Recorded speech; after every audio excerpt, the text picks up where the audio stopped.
All right. So we're going to be talking about webinars today and how to make the best possible webinar. Everyone's doing webinars out there. They're very common, especially in the current health and economic crisis. We're seeing more and more of these. So it's easy enough to say, hey, I'm going to do a webinar, but how do you do a good webinar? How do you do a successful webinar? And that's what we're going to focus on here. That's what we're going to spend our time, is doing a good webinar. We're going to do that by talking about a few different areas. We're going to talk about the preparation, the stuff that happens before the webinar. Then we're going to get into the execution, actually doing the webinar, what I'm doing right now. Then we'll talk about interaction, how to be able to improve the feedback and the live interaction with people throughout the webinar. And then we'll try and figure out how we can get closer to perfection. Never quite always get there, but it should be the goal you're looking for. So that'll be a few tips and tricks that will really take your presentation and your webinar to the next level. We'll finish off with some discussion. That's the interaction that I was just talking about a moment ago. So first, let's start off with preparation. And preparation is probably the most important part of all of this. You need to spend a lot of your time on preparation. And I think this is where people fall down a lot of the time. And that first starts with figuring out what you're going to talk about. You have to consider the topic that you're talking about because, as I mentioned a moment ago, everybody's doing webinars right now. And the really tough part is that the statistics show that only about once a week does an audience actually go and watch a webinar. So every person out there generally participates in maybe one webinar a week. And if there's, as my ridiculous stat says, 42 million webinars going on, you've got to really stand out to be the one that they choose to go to. So the goal here is to be different than what everybody else is doing. This is one of the ways that we picked this topic. We had people doing webinars and everything, but we saw very few webinars about webinars, and that's why we chose to do this topic. And the way we did that is we looked at email and LinkedIn, various social media. We looked at what everyone else was talking about. And this you can use, too, to find a topic that isn't the one that you are talking about, that is different than what everyone else is. You've got to stand out. And if you don't start out with this, you'll end up with no one attending your webinar. And what's the point? So the next thing you do is to consider targeting your audience. Yes, that's a real gun. This is what's called a punt gun. Punt guns were created in the early 1800s to kill tons of birds all at the same time. Why were we doing this? Well, there was this huge fad that developed for ladies' hats. They wanted to have feathers on them. The more exotic the feather was, the more feathers they had, the more impressive the hat was. And so punt guns became one of the ways that huge numbers of birds were killed until the point where almost half the population of birds in the United States in the mid-1800s were at risk of going extinct. You've heard of things like the passenger pigeon and such, and this is one of the reasons, because we figured out wholesale ways of just killing everything. The only reason I tell you this is because the point is really you don't want to do your marketing with a punt gun. You don't want to just try and hit everybody. You want to target your webinar at a specific audience. This provides some really specific benefits because with a targeted audience, you can have more relevant content that really resonates with the audience. They're going to listen to it. They're going to be more engaged. They're going to be more interactive, as we'll talk about a little later.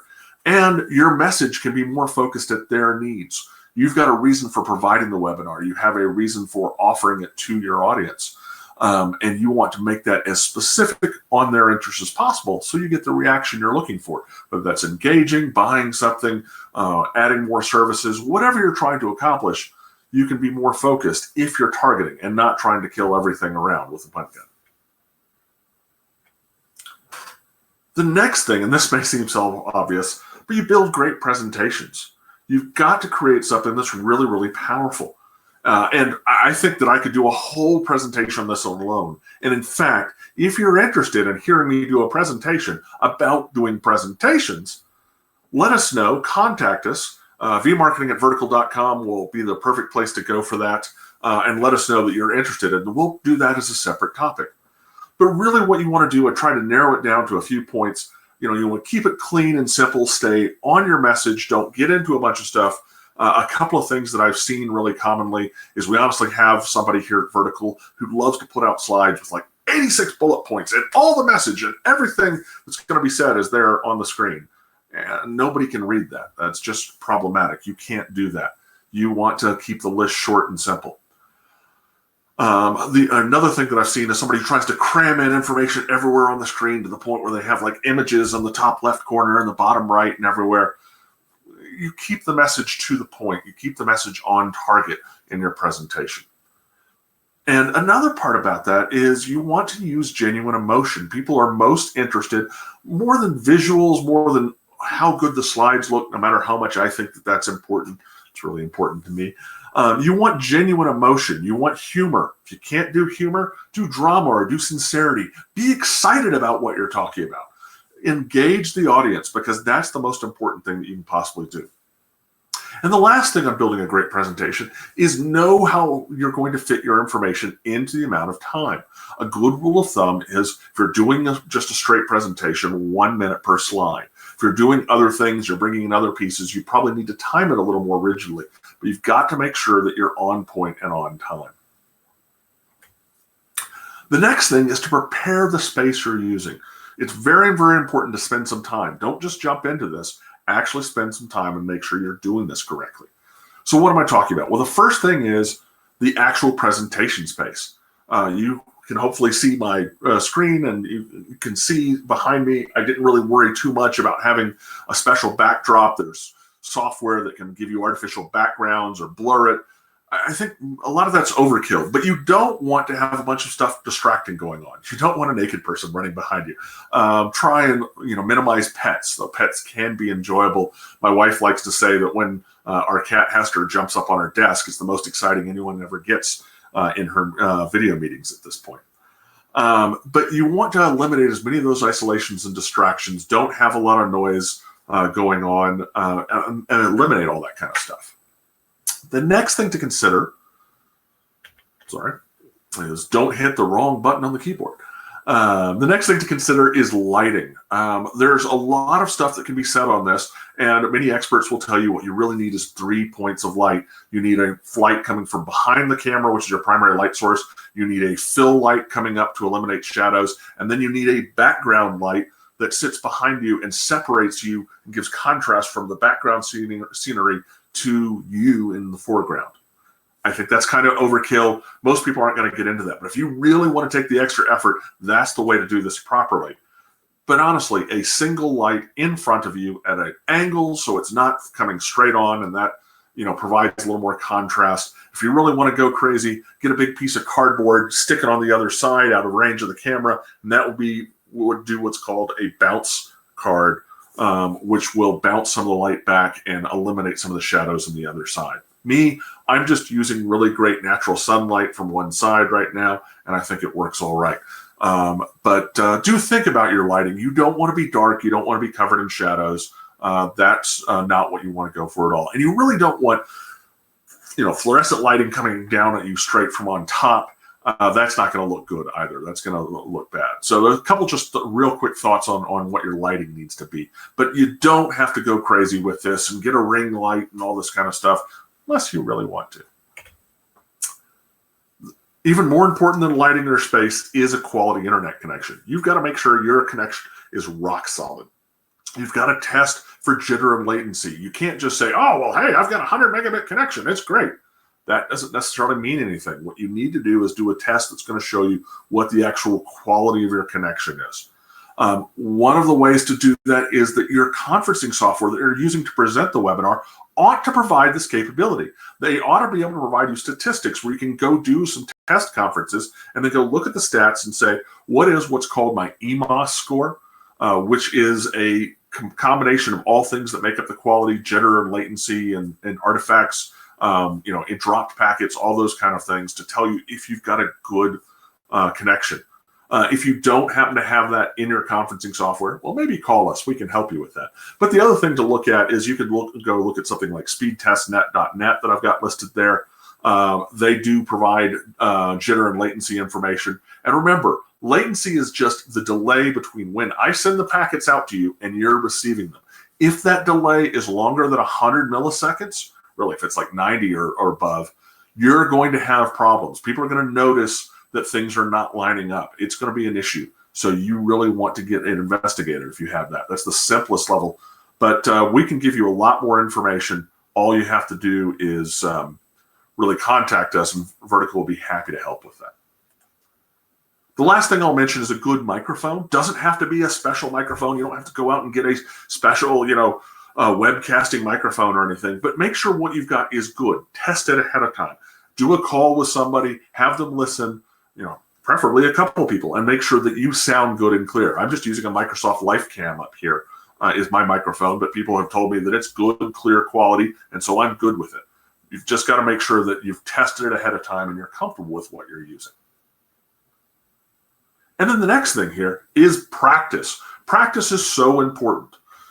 Eddie here didn't get to be the big rock star that he is without practicing on the guitar. That's just something that you've got to do. And practice has a lot of different value to it. It's going to make you more comfortable with what you're talking about. It's going to identify mistakes and problems. For example, when I practiced for this webinar ahead of time, I noticed that the practice slide, the previous one you saw that was all blank, was in the wrong place. It was like 4 slides earlier because I'd moved things around. So that practicing helped me avoid that mistake and problem. And you want to practice in real world conditions. And what does that mean? If you're doing a webinar, you want to get on the webinar software and preferably have somebody else watch it and make sure that everything goes right. And that's going to help you out. If you have multiple people presenting together, if you're handing off from one person to another, practice is critical. You've got to do it because that's going to be your biggest problem. People are not going to necessarily be comfortable just going, oh, and now Bob, you take the reins. Practice is really, really important. I want to point out this is still a short list of bullet points here. I'm making sure and fitting to my presentation rules. So the other piece, the follow-on to practice, and not the same thing, is to arrive early. I got into this call at about 15 minutes. And I will tell you, there was already somebody who was not one of the presenting team. It wasn't Rebecca. It wasn't me. We were both here early. There was somebody else who was already here at that point. People get onto conferences way early. So you've got to be there even earlier if you want a couple of minutes to make sure and coordinate everything and test it and make sure it all works. I had an audio problem where I couldn't hear Rebecca. And so I was scrambling to fix that right before I started and got it fixed just about the time she started talking. So you need to make sure and do those kind of things so you'll fix that and you don't have to do it in the presentation time. If you do that, you're losing everybody, you're wasting their time, and they're not going to have a good experience. And in doing this, you can make sure and have one more chance to look for problems, fix things, and make sure everything works, especially, once again, if you've got more than one person. So those are all the preparation things you need to do. Make sure that you're going through this and looking at your topic and evaluating your audience. Make sure you're building a great presentation. Make sure you're practicing and practicing and practicing. It's the only way to get to Carnegie Hall. I think that's how the old joke goes. But now let's talk about execution. Okay, maybe not that kind of execution. But hey, you want to try and use humor, right? That's what I've already said. The first thing when you're starting to go about this is to make sure that you have a spotter in place. This is a separate person from yourself who is going to be acting as a member of the audience. They're going to listen to you. They're going to be the person using the same conferencing software to hear everything you're saying. Hopefully they already know your presentation so that they know something's going horribly wrong. And they're going to be sitting out there. The goal is to provide feedback. They're also going to be watching what's going on with the audience, seeing if there are questions popping up, seeing if people are saying, hey, I can't hear Kevin, all those kind of things. And they're going to be able to let you know. And the way they do that is by having a separate form of communication. You need to have an out-of-band communication, meaning a chat session. I tend to look at potentially using text messaging back and forth with your phone because that can be a completely separate device that's off to the side. But you have to be aware of enough and pay attention to it that people can contact you and let you know. But having the spotter is the difference between a fantastic failure and having just everything go right, because that spotter can tell you when that's happening and can let you know what's going on. Now, you can be your own spotter. You can set up a second separate device that's running the presentation that you can look at. You can have earbuds in and you can be actually listening to yourself. Now, some people, this can be a little confusing. They can't do it, but this is something that you can do, and it gives you very real-time feedback. And I generally almost always do this so that I can see if there's a problem even before my spotter tells me what's going on. But this doesn't replace the spotter. This is in addition. Spotter is incredibly important. You've got to have somebody else who's there to be able to tell you if something's going wrong. The next thing I'll mention is using two monitors. I'm using two monitors right now. One screen is showing you everything that you're seeing. That's your view of everything. And the other screen is letting me see, for example, the PowerPoint presentation view so I can move between slides and see what's coming next. I'm also seeing my 8x8 conferencing software, and I've got that up so I can see all that going on. And anything else I need is over on that second screen. It's a world of difference if you've got these two screens going on. And if you don't have that, I think it's going to be much, much harder. So this is one of those ways that your execution is just going to be greatly improved if you do that. And if there's nothing else that you take away from this, I'm going to do what I tell you not to do. Don't read your slides. The worst thing in the world is people put a bunch of text on a slide and they sit there and read every single bullet point. That is just mind-numbing for the audience. It turns everybody off, gets frustrating. Certainly, you need to put information on the slides at time, but it should be complementary to what you're talking about. It shouldn't be what I'm saying. The presentation is not an outline. It is not what you're saying. It is complementary information. Don't read your slides, even though I just did that because this slide only has one phrase on it. It's that important. If you remember nothing else from this presentation, don't read your slides. Don't read your slides. Don't read your slides. Also, watch your speed and time. Be aware of what's going on. I mentioned earlier a good rule of thumb of looking at slide by slide. Another great thing, the presentation mode should have a clock going so you see what your time is. You can both see what time it is as well as how long you've been speaking. I'm actually going to drag this in for a moment.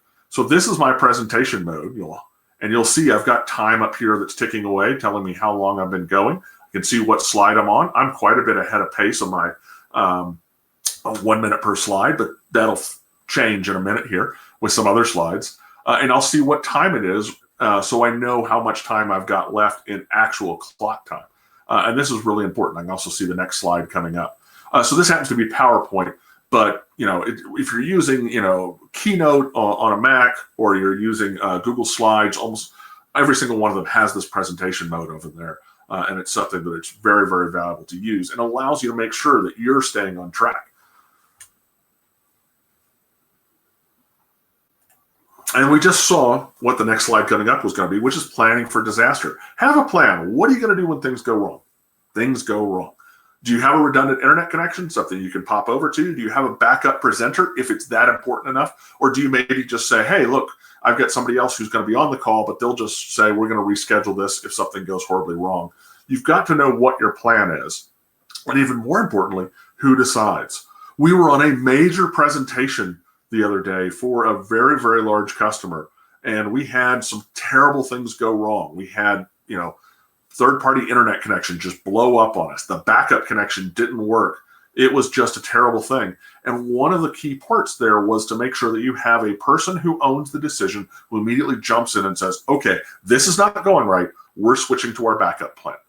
And you've got to make sure that that happens ahead of time so that during your execution phase, you'll know how to be able to do it and know how to actually move beyond. So that's thinking about how to do the interaction portion of this easily. Execution portion. Let's talk about interaction.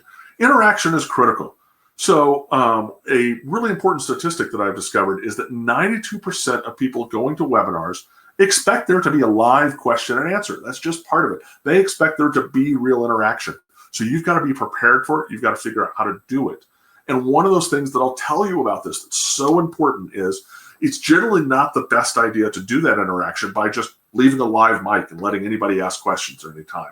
That's going to disrupt the whole flow of the presentation. You might get bogged down. And to be completely honest, you have no real way of controlling the flow of that conversation. If that person just wants to keep on asking questions, it's very hard to shut them down. Sure, you can probably use your conferencing software to turn them off, but then that becomes, a whole thing. This is why we at Vertical tend to use a methodology where instead of doing that, what we do is ask people to ask questions in the chat and using the chat feature of your conferencing so that questions can be answered and the pace can be maintained and it works much more simply. So if we haven't said it already, if you have questions, put them in the chat. We'll make sure and address them as we go. But here's the thing. The live Q&A is just an expectation. The thing that really engages people, People are most engaged when you have a passionate, engaging speaker, when you have somebody that somebody can really listen to. Generally, I hope that's what I'm good at, is I'm somebody that people find believable.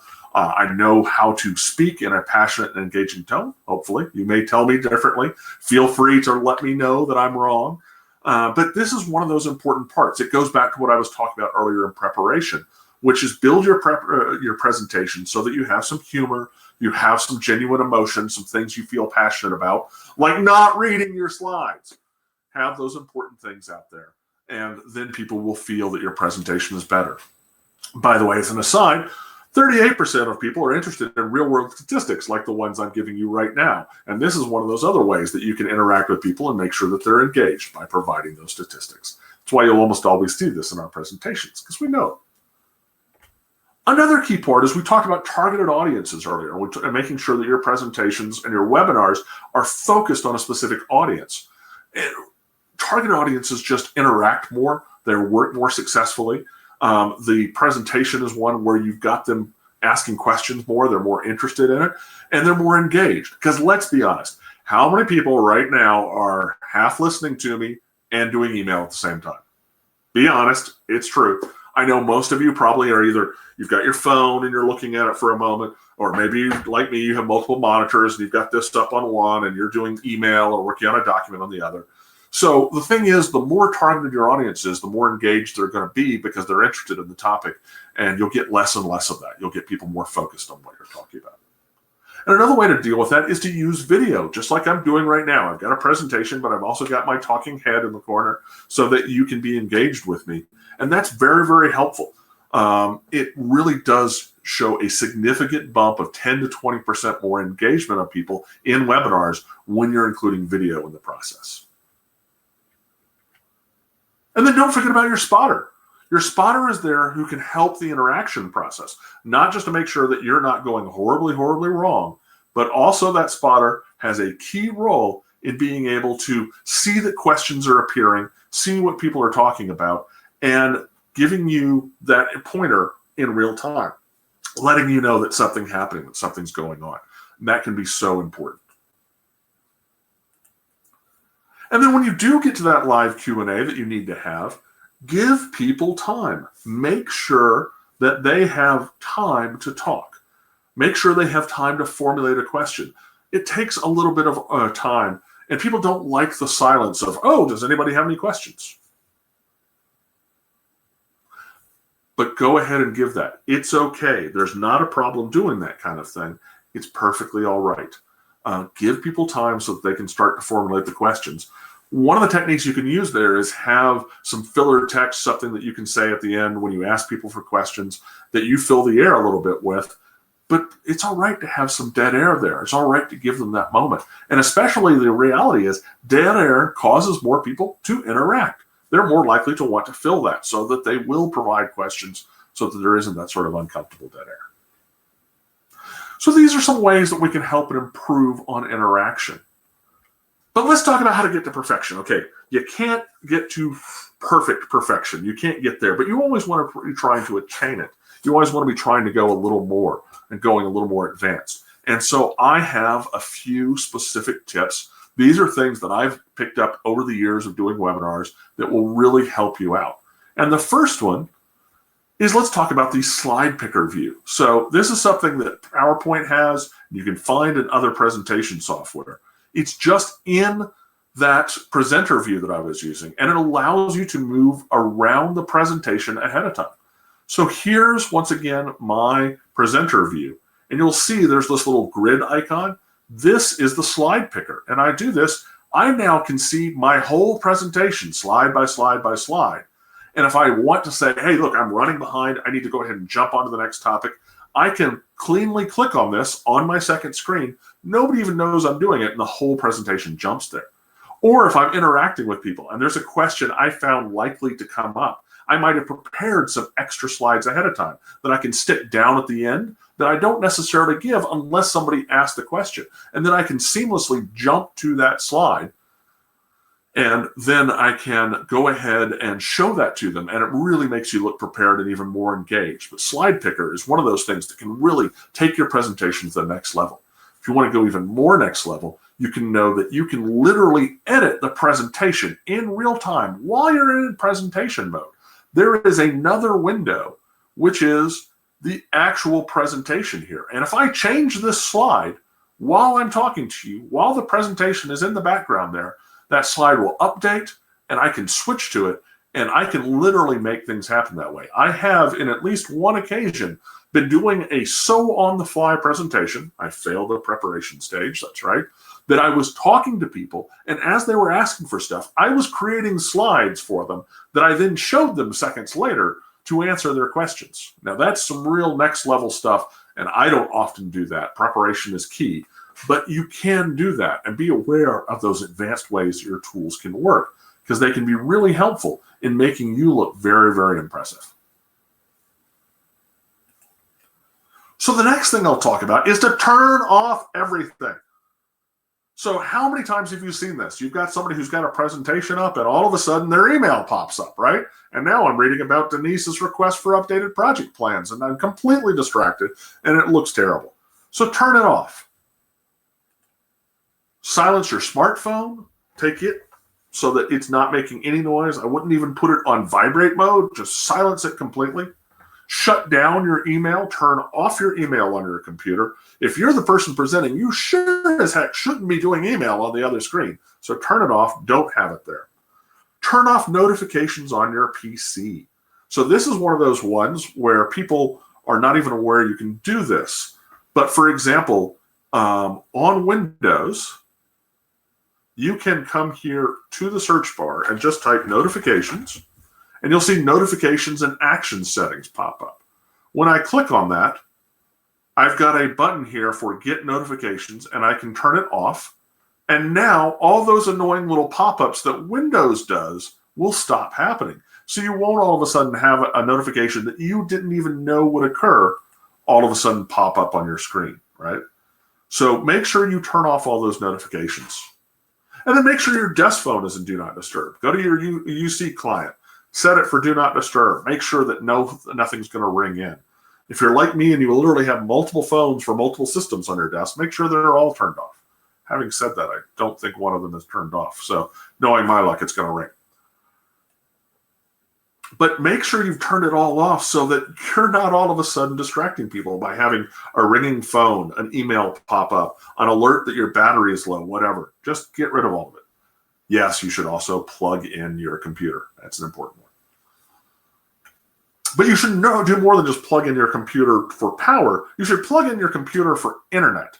One of those things that I see all the time is that people are more and more using Wi-Fi for everything. And I get it. It's easier. I don't have to be in a specific location. Wi-Fi is ubiquitous. But the problem is Wi-Fi is not as reliable as a wired internet connection. If you're going to be the presenter, we've already talked about how important the quality of your connection is. And you need to make sure that what you're doing is going to be as reliable as possible. And Wi-Fi is not.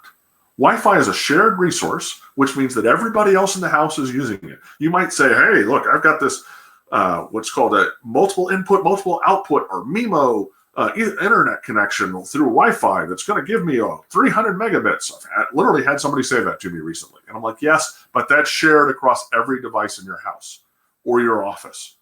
It is not 300 megabits for you. It's 300 megabits for everybody. And that can be taken up really quickly. A couple of kids downstairs watching television. Maybe your spouse is in the other room also doing a video conference.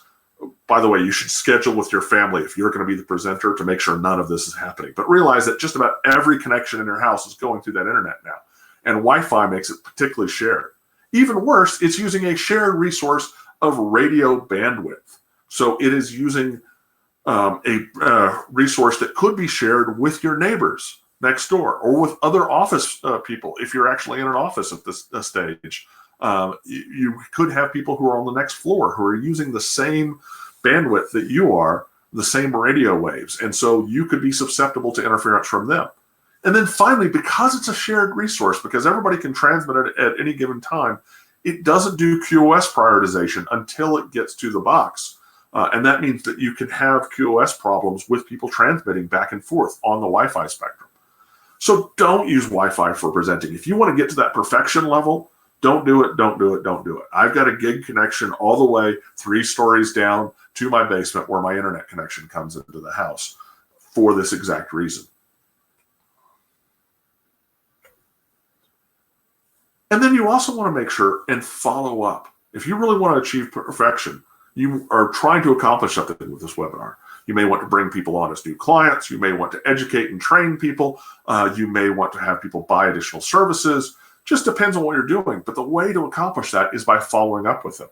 Contact your attendees afterwards. Contact non-attendees, people who registered or who showed interest but didn't show up.